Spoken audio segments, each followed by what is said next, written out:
Efootball 2022, the worst launch in video game history? Efootball 2022 is the successor game to the Pro Evolution Soccer series, but it's had a disastrous launch from which it may not recover. For the last 20 years, one of football's fiercest rivalries has been played out a long way from any actual football pitch. EA Sports' series of FIFA games and Konami's Pro Evolution Soccer (PES) saw off the rest of the opposition and settled into an annual battle which provoked as much heated debate as any feud between two clubs. FIFA had the official club licenses but was heavy on the microtransactions.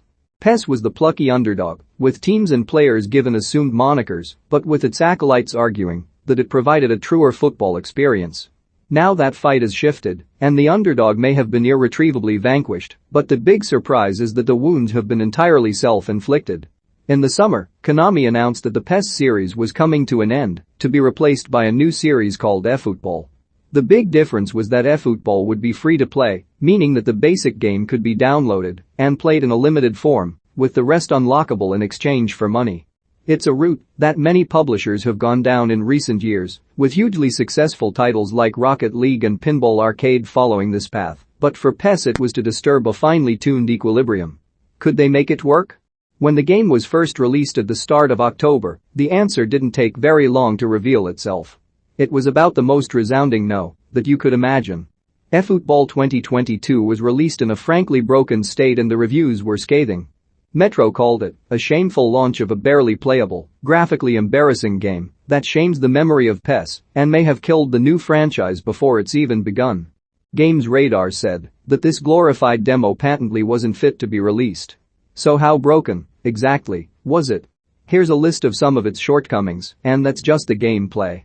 Graphically, the release was an absolute disaster, to the point that screenshots started to go viral on social media.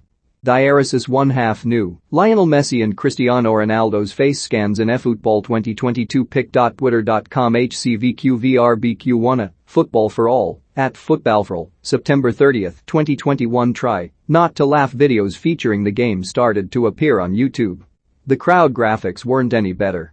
Say what you will about number EFOOTBALL 2022, it's darn nice of Konami to give all these PS1 NPCs a gig. Pic.twitter.com 6T7DRHVX2Q, Larry Bundy Jr., at Larry Bundiger, September 30, 2021 It was the worst launch that any football game has suffered since 1986, when the first officially licensed World Cup game, World Cup Carnival, was botched, resulting in the software house having to buy in a 2-year-old game and rebrand that instead.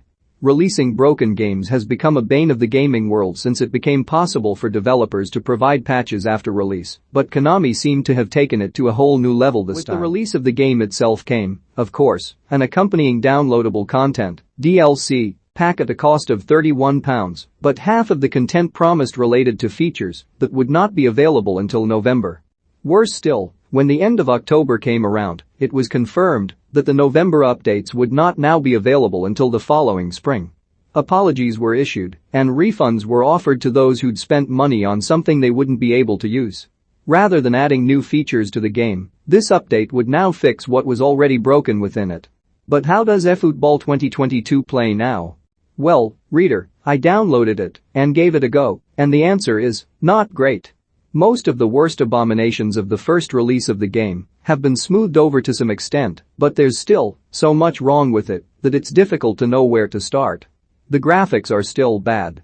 The pitch looks like a hedge from some angles and completely smooth from others.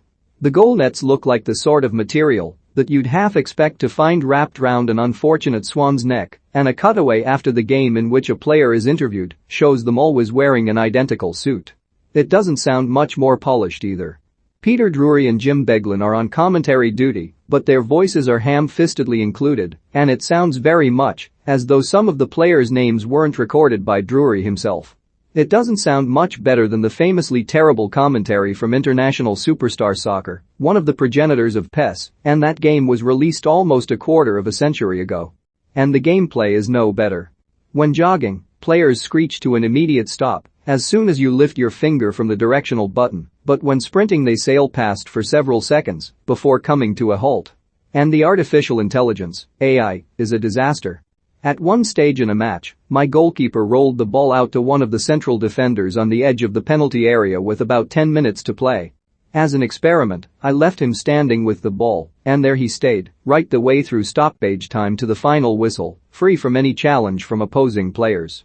AI players go on meandering runs with the ball to nowhere, and for no particular reason, while defenders under no pressure whatsoever thump the ball towards row Z, as though they haven't been programmed to do anything more imaginative.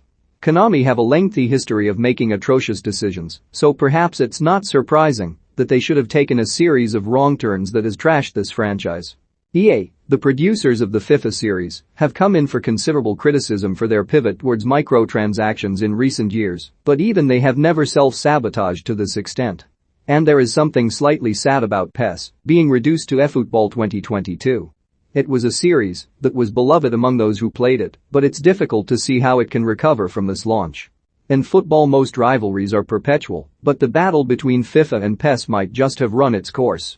If that does turn out to be the case, it will have been decided by an own goal.